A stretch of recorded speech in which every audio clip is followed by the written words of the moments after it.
तिकडे युरोपमध्ये पुन्हा एकदा सायबर हल्ला झाल्यानं बँका आणि कंपन्यांसह ब्रिटिश सरकारचं मंत्रालय देखील बंद करण्यात आलंय आणि या व्हायरसने भारतातही शिरकाव केलाय। व्हायरसमुळे रायगडच्या JNPT बंदरातील कामकाज ठप्प झालंय।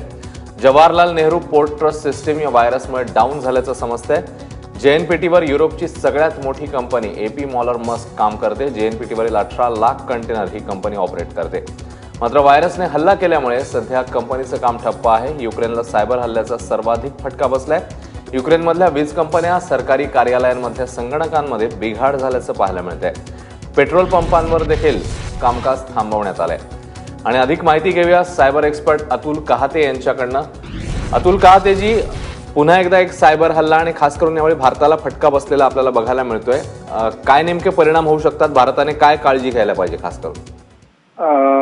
दोन गोष्टी इथे स्पष्ट करायला पाहिजेत। गेल्या वेळचा जो रॅन्समवेअरचा हल्ला होता त्यात तो हल्ला आणि हा हल्ला याच्यातले दोन महत्वाचे फरक म्हणजे गेल्या वेळचा जो हल्ला होता तर तो कुठली तरी अटॅचमेंट ईमेल मधली उघडणं किंवा लिंकवर क्लिक करणं अशा यांनी तो पसरत होता।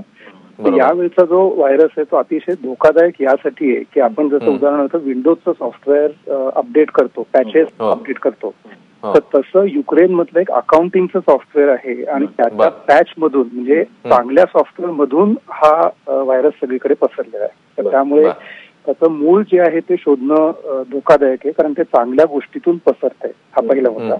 दुसरी गोष्ट म्हणजे विंडोज मधलीच एक सोय असते की ज्याच्यातनं विंडोजच्या त्या नेटवर्कचा जो मुख्य असतो ऍडमिनिस्ट्रेटर, तर तो त्या नेटवर्क मधल्या सगळ्या संगणकांचं नियंत्रण करू शकतो। तर त्या नियंत्रणाच्या द्वारे हा व्हायरस किंवा हे रॅन्समवेअर पसरत आहे आणि तशी क्षमता याच्यामध्ये आहे जी आधीच्या मध्ये नव्हती। तर या दोन गोष्टींमुळे हा जास्त धोकादायक आहे।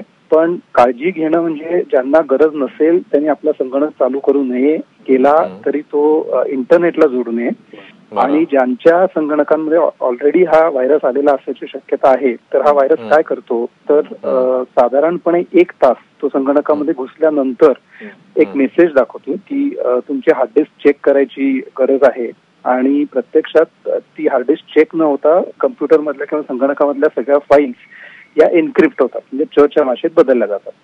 तर असा मेसेज आपल्या संगणकावर दिसला तर तो ताबडतोब बंद करावा आणि विंडोज पॅच करून तो पुन्हा चालू करण्याचा प्रयत्न करावा। ते शक्य झालंच नाही तर हे सगळं वादळ शांत होईपर्यंत काहीही करू नये आणि आपल्या डेटाची बॅकअप सातत्याने घेणं गरजेचं, आणि पुन्हा नेहमीसारखं अँटीव्हायरस, फायरवॉल या गोष्टी आहेत ना हे तपासत राहणं। खूप खूप धन्यवाद या सविस्तर माहितीबद्दल। तेव्हा आपल्या सगळ्या सायबर मंडळींनी, खास करून जे मंडळी कम्प्युटर वापरतात त्यांनी काळजी घेणं फार गरजेचं आहे, कारण जसं सरांनी सांगितलं की हा डेटा जो आहे तो करप्ट होऊ शकतो।